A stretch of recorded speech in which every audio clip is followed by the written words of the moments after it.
a little introduction about me. Pretty much like Michael said, I used to be a developer. I'm not counting that in years, but in kilos. So I usually say many kilos ago. And then I went through a number of different experiences. Spent 15 years at IBM. I spent 8 years at VMware, where I started working on container stuff back in 2015, more or less. And I've been with AWS for about 15, 16 months now. I started as solution architect here in the local branch, and I recently moved, like a couple of weeks ago, into a dev advocate role inside the service team, the compute service team, focusing on containers. So that's pretty much a little bit about myself. You can see my references over here, my Twitter handle. So in these 35-40 minutes, what I would like to do is, we usually come on stage and we talk about how Netflix uses our products and other customers. I want to do this a little bit weird, in the sense that I would like to bring my own experience as a user of this technology. And I would like to start with a story. A couple of years ago, when I started working on a few technologies, I set myself to learn this technology, and instead of using the applications or the samples application that were part of the tutorial of those technology, I thought that I want to work backwards, right? And I want to start with an application that I built, so that I can really feel the problems that customers have with their own application and how they can hammer that application into the technologies that they would like to use around containers, right? So I started working on this super stupid application that I called Yelp, just to mimic Yelp, the real website, and I'll show you why in a second. But this is really a stupid application that just has a very stupid application layer written in Ruby, and you can tell that it's a couple of years old, because otherwise I would have written it probably in another language. But it does have a UI that I wrote in Angular, and it uses a couple of backend database that is Postgres and a Redis cache. Nothing big, right? So, but that was the purpose of me building that application. I started to mess around with that application, and it was primarily for my own exercises. So what I would usually do is I would just update the application, try things out.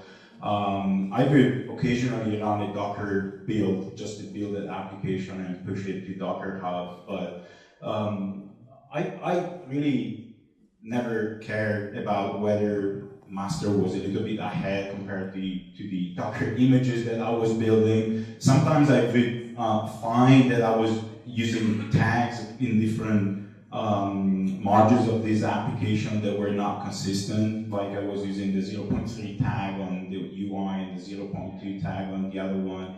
And I thought, yeah, who cares? I mean, this is my application, so I don't really care. In a couple of weeks, when I'm a little bit free, I will fix that. And then a couple of things happened. So I was talking to a friend many months ago, and he was like, "Oh, Massimo, your application is doing well, isn't it?" And I thought, "What do you mean?" I mean, yeah, I'm using it for my experiments, but what do you mean? So he said, "Have a look at Docker Hub."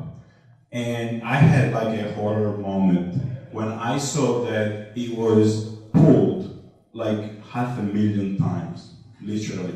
So that was my reaction. I said, "Why are you doing this to me? What's going on?" And I found out that a couple of vendors just use that application as their sample in their tutorials, and easily that application was pulled like 500,000 of times, literally, right?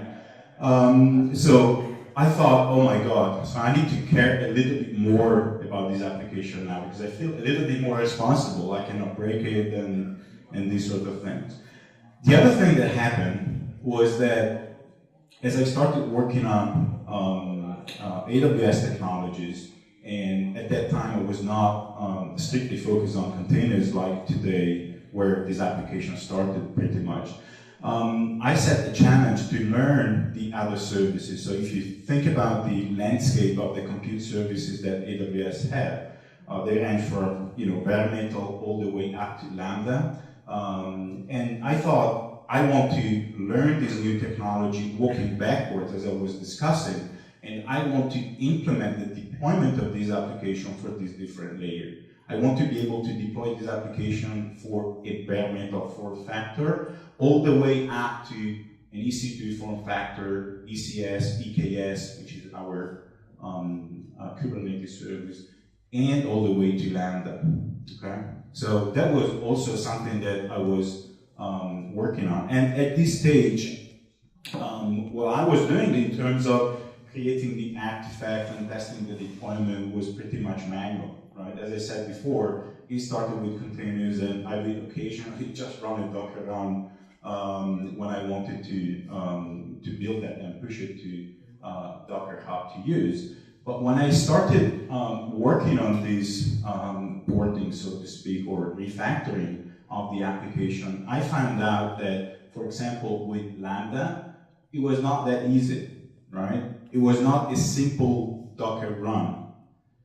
Not sure how familiar you are with Lambda, but Lambda is the AWS service that allows you to take your code, and we support different languages, and just have AWS run that piece of code, that function. Right? As I started to refactor this application, I figured that, and this is particularly, this example is particular for the app layer, which uses Ruby. I had to extract the Ruby gems for the Postgres, because I'm including that gem into my source code, and we do not make that available, and neither we make available some libraries that allows the application to connect to Postgres. So the artifact that I had to create involved all the steps that you can see here. Right? So I had to run a container to extract those modules, zip them up, and send them to an S3 bucket that then would be the source for that Lambda to run my code. Okay? And I found myself, because I was still playing around with this application, how do I keep track of this? Because what happens with this application is I would work for maybe a couple of days because I was free for a couple of days so I could work, and then I would be busy for like 2 months. And when I go back to work on this application, if I don't keep track of these things, I mean, I don't even remember how I built that artifact, okay? So I ended up, and I'm pretty embarrassed to say that, I ended up just taking notes in a draft email, which is ridiculous, I know, right? But that's kind of how I ended up doing things, right? So these two things, I mean, the visibility of the application and the problems of keeping track of how we try to deliver this application in a consistent way across different abstraction layers brought me, this is just an expansion of what you saw here, nothing big, but I figured that you wouldn't be able to see this here, but you probably are not able to see this either. But anyway, this is what I was telling before, so you would run this container over here to extract those library and modules. You would zip them, and then you would copy them on S3 to do that. So how do you fix this, right? So how can I make this a little bit better? And I just want to say that this is not production workloads, but I feel like I needed to be a little bit more diligent in how I was doing things.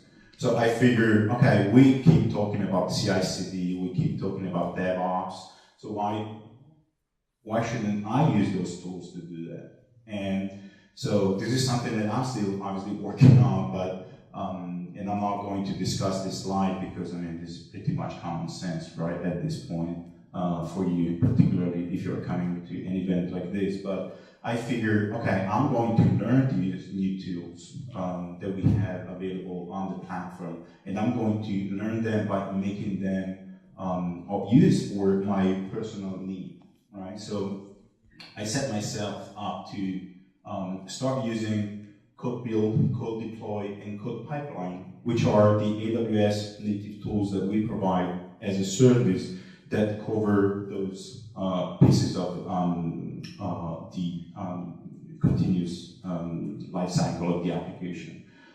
I have not used AWS Code Commit simply because the application was already on GitHub and I didn't feel like I needed to bring it over to Code Commit, because the other thing that characterizes these services, which is pretty much true for all the other services that are available either as a service or as open source software, they are pretty modular. And as you will see going forward, you do not have to use all of them in a row, right? You can use CodeDeploy and maybe another pipeline tool, or you can use CodePipeline with another deployment or continuous integration tool. So you can really mix things up. I ended up using those because I wanted to learn those, and I'm going to show you how I set this up in my own account.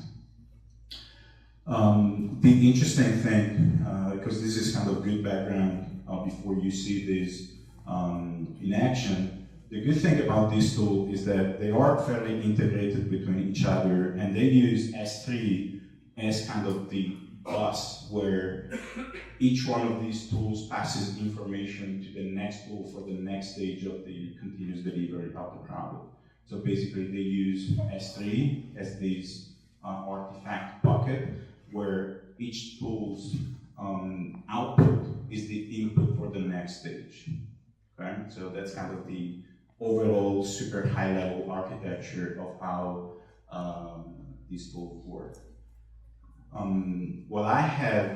I actually prepared a live demo, but I figured that the logistic here would not be very easy to show you actually the live demo.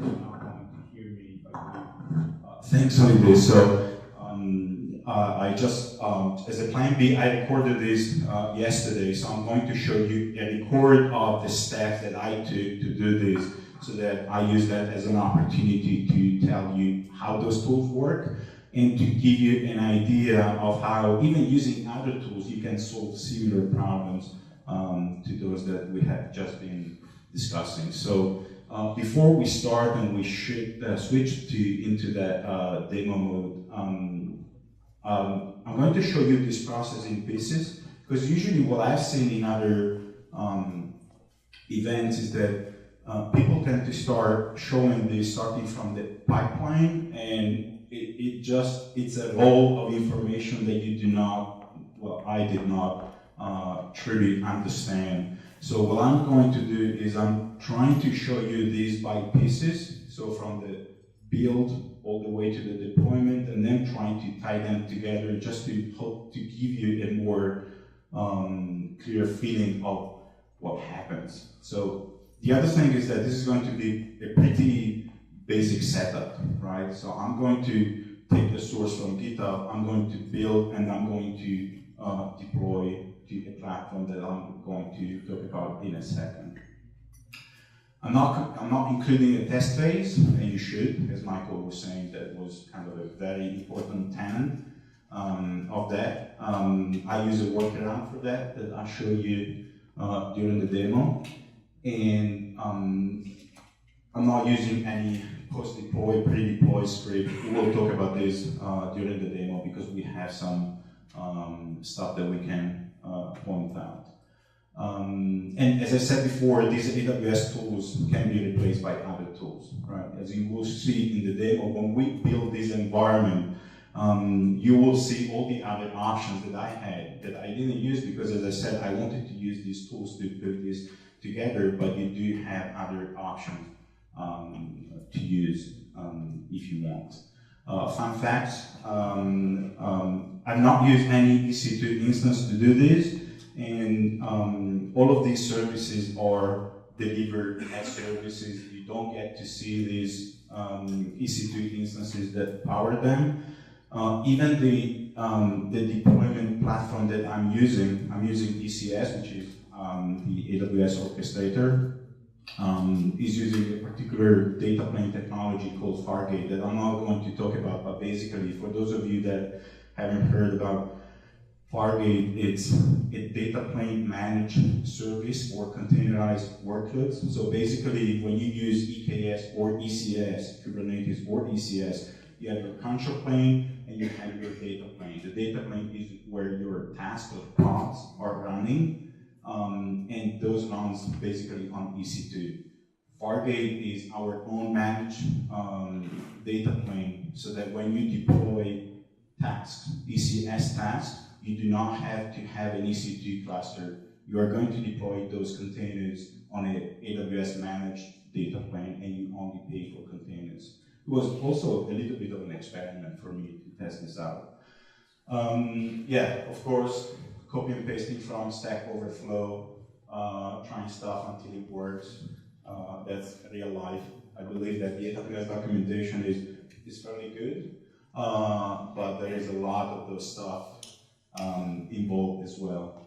The other thing, and I wanted to mention this because I was so pissed off, is that I wasted like literally 6 hours talking about the value of automation and error-prone problems when it comes to manual doing things. At some point, I got this autocorrect correcting me Yelp into Yell, and I couldn't figure it out until I figured out that it was autocorrect gaming with me. So that's kind of pretty much it. As I said, I do have the live demo that I wanted to show you, but also in the interest of time, because the recording is a little bit optimized for time, I just want to show you this. So as I said, this is split in pieces, and this is the first one. Can you see it?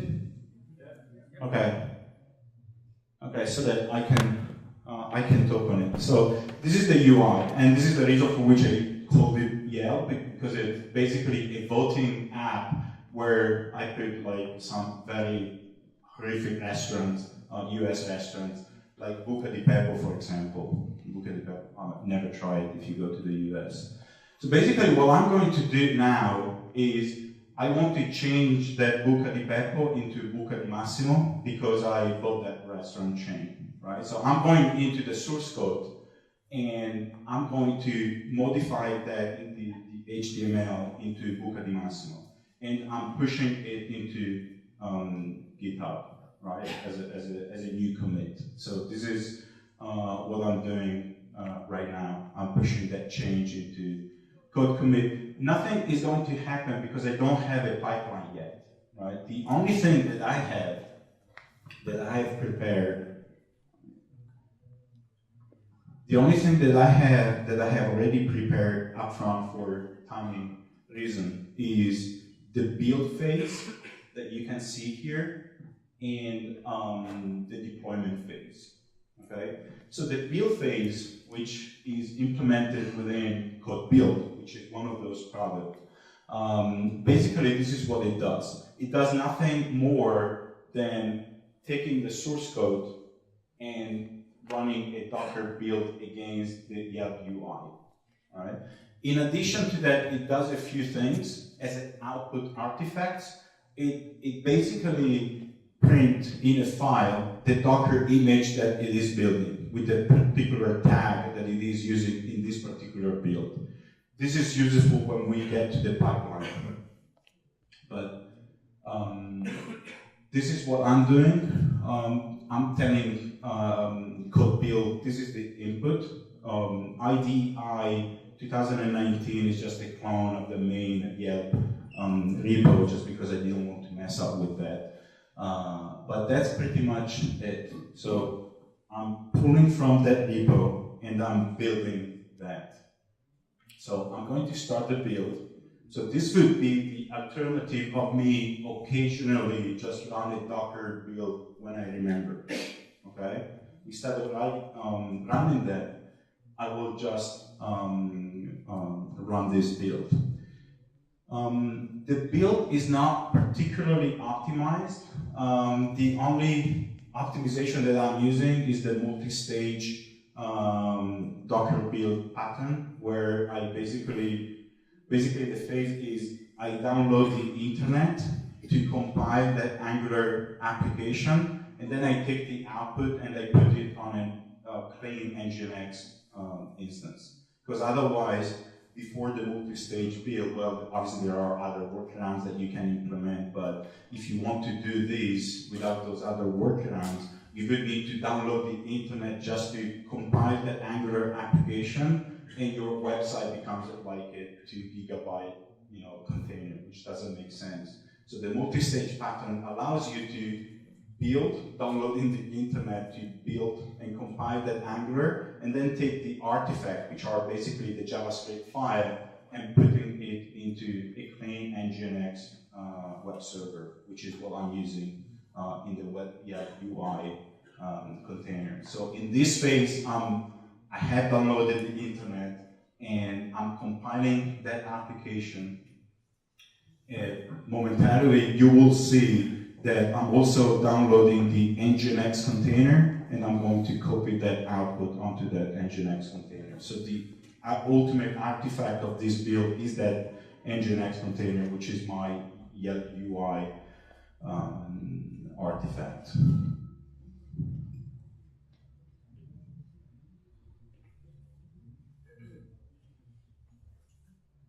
Okay, this is starting to finish the build phase as a compile of the application, and we should see momentarily the download of the. This is a good thing about the recorded demo. I can fast forward. So this is where I'm basically, I've just downloaded nginx, copied the bits, and now I'm pushing into my private registry. So this is not going to Docker Hub yet. I'm just pushing to a private registry, which is ECR, which is the AWS registry. So this is done, and this is the Docker image that I've just created. Okay? So this is the output of the build. I can keep pushing that button, and it will continue to build a new Docker image. Okay? So the thing that I'm doing right now, and remember that I said I wanted to do this in pieces. Let me stop this for a second. So the first piece of this is I want to have an automated way to build that image. Whenever I make the modification on my repo, I want to have like a button that I push to do this, which is what you have seen right now.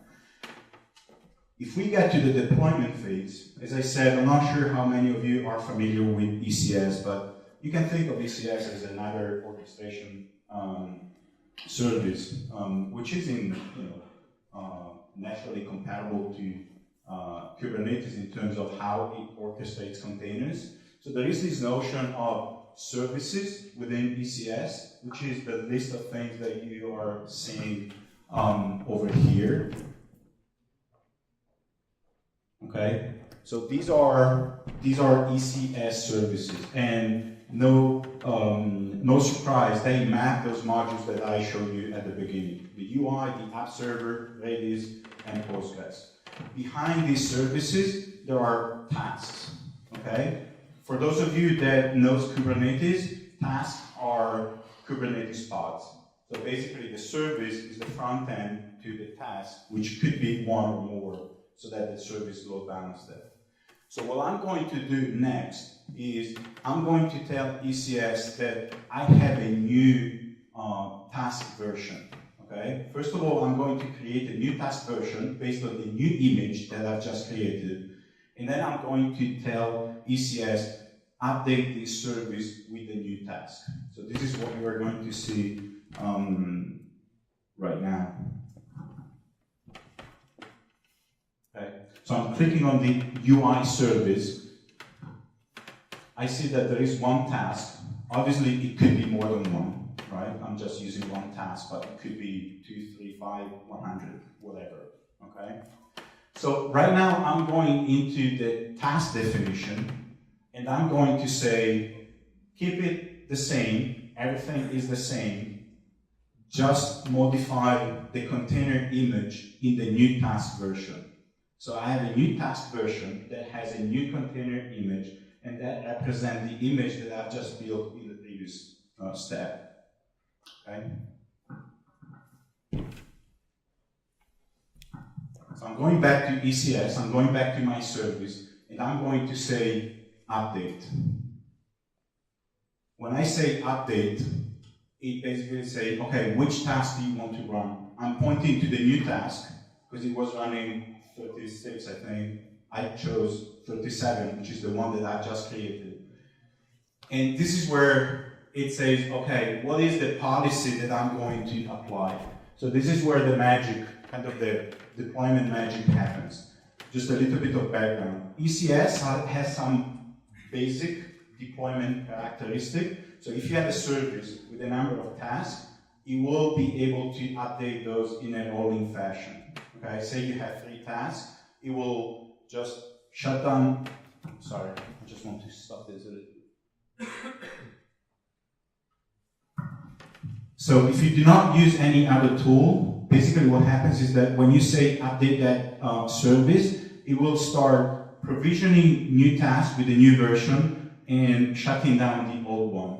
Right? This is basic, it's a kind of a rolling update, but it doesn't allow you to have a lot of space for testing what you're deploying, and if there is a problem, it will just start rolling back to the previous one, right? But the end user experience will be impacted, right? Because remember, this could be production. I mean, obviously I'm not running that application in production, but if I do this without any other tool, what happens is that users are starting to see that image. Right? But if there is a problem, ECS will roll back.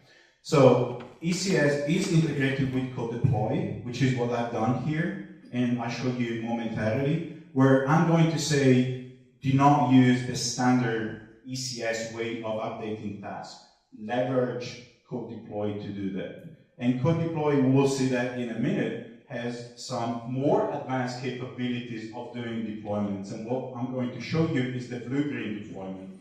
Okay? I'm not going to spend too much time talking about this right now because you will see this in a second. So basically now I have started that update, and since I have configured this service to use CodeDeploy, it will call out to CodeDeploy to actually make the deployment. Okay? And this deployment is a blue-green deployment, as I said. So think about a load balancer that has a couple of listener and target groups. When the application runs in production with no modification, both listeners 80 and 8080 point to the production target group, which has those tasks. When this starts, it will deploy a new task, and it will deploy a single task because this is what the service is comprised of. If it was 3 tasks, it will deploy 3 additional tasks, okay? And it will start modifying the load balancer so that those new tasks are mapped to the 8080 listener. That's how I configure it. So basically now I have the option of when this is done, the first phase is done, I have the option of going to the 8080 port and test my new deployment. Port 80, which is what the customers are using, is still the old version. But I do have the possibility to manually, in this case, manually check what I'm doing. I set the threshold to 5 minutes, if you can see it over there. This is obviously configurable. So at some point, it will say that new task is ready. You can start testing it. Okay?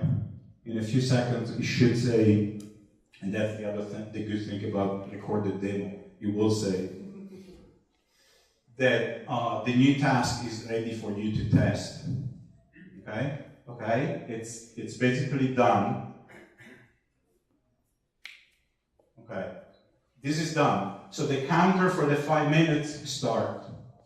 Okay? So now I have the option of manually going back to the website, pointing to port 8080, and actually see what the new deployment looks like. I mean, obviously, this is a stupid modification that I've done.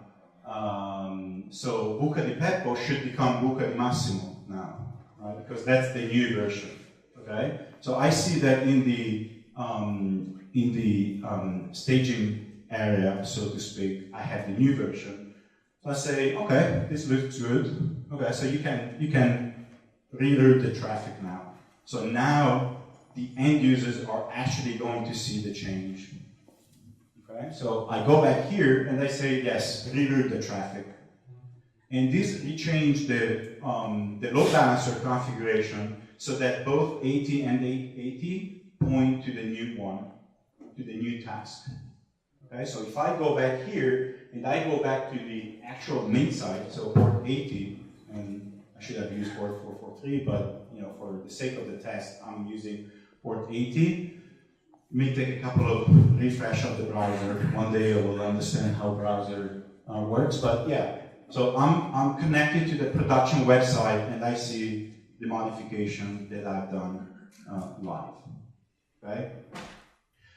Obviously, I'm using this manual testing because I do not have programmatic testing. I could obviously use programmatic tests to say once the new task is online, run this test, and then you reroute programmatically that. So no human intervention is involved.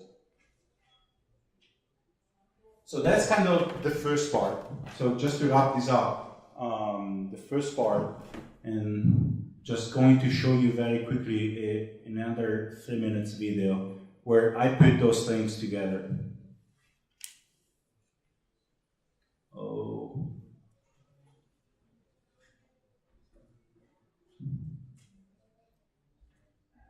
Okay. So we have seen the automated build, we have seen the automated deployment. Sorry.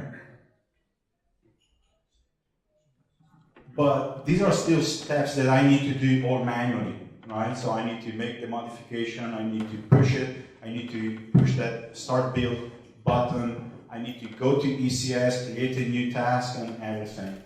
I want to create a pipeline to do this. A pipeline is nothing like an overarching process that does those things for me. So nothing really mind-blowing, but I just wanted to show you how this is created, right? So if I go, so this is the website that we left before. If I go back to my, I'm going to change this again to maybe Paolo. Okay, so Luca di Paolo. I'm going to push it to GitHub. Nothing is going to happen because the pipeline doesn't exist, right? But once the pipeline exists and I configure the way that I'm going to configure it in a minute, every new push through GitHub webhooks will trigger the pipeline, okay? So I'm pushing the new modification to GitHub, and now I'm going to CodePipeline, okay? And here I'm saying, create a new pipeline, okay? So this is creating the pipeline. I'm going to pick an existing role, an existing EM role, because obviously the pipeline needs to talk to other services, so it does need to have an EM role. And then I'm going to say, what is the S3 location where that bus that I was alluding to before exists, so that the artifacts of one stage are passed as input to the other one. So this is what I chose. Here, I'm choosing the input. Where is the source? So you have seen the source could be code commit, GitHub, and here I'm configuring the GitHub webhooks. So I'm pointing to GitHub, I'm pointing to that repo, and I'm configuring the webhooks so that when there is a push, it will trigger this pipeline. This is the other thing. Remember, we had to do the sorry, I just want to go back a second. This is where I'm configuring the build part. As you can see, as I said before, you can opt to use all of these tools or part of them. For example, for the build part, you can either use code build, which is what I was using, or you could use Jenkins. Okay, so you can branch out to other different tools. Okay, and if I choose code commit, code build, it will ask me, okay, what is the project that you want to use here? So I'm going to use the project that I've used manually before, so that it could coordinate that. and then the deployment stage. As I said, I'm going to use Amazon ECS blue-green, which is what we have seen before, which is what's going to do that magic that we have seen before that we're not going to repeat here. Okay? And this is where the magic happens. Okay? So these are the artifacts that are being passed from the build stage into CodePipeline, so that CodePipeline can do that modifications that I've done manually to the task. So how does CodeBuild know what the new image is? It is through this output artifact that CodeBuild created that is called image detail, because during the CodeBuild phase, it has written in that file, this is the artifact, this is the tag, and this is the image name. So this is what it uses to change the placeholder that I have in the task definition files to actually deploy the image that it has just built in the step before. Is that clear? Okay. Okay, I'm now ready to create the pipeline, and that's it. So I have just created an end-to-end flow that goes through the steps that I had to do manually before from the source. So it is going to read from GitHub and pull that or clone that repo, and it's going to build it. And once it has built it, and we don't have time to look at this, it will start the deployment. And once the deployment is done, I mean the pipeline is done. That's pretty much how it works, and it looks, interesting when you are done with it. There is a little bit of work that you need to do to put this together, but definitely the outcome is better than where I was starting from, that I was alluding to at the very beginning. Yeah, this is done. I think we are a little bit short on time, so I will be around. I'm not sure if there is time for questions or. Yes, thank you, Massimo.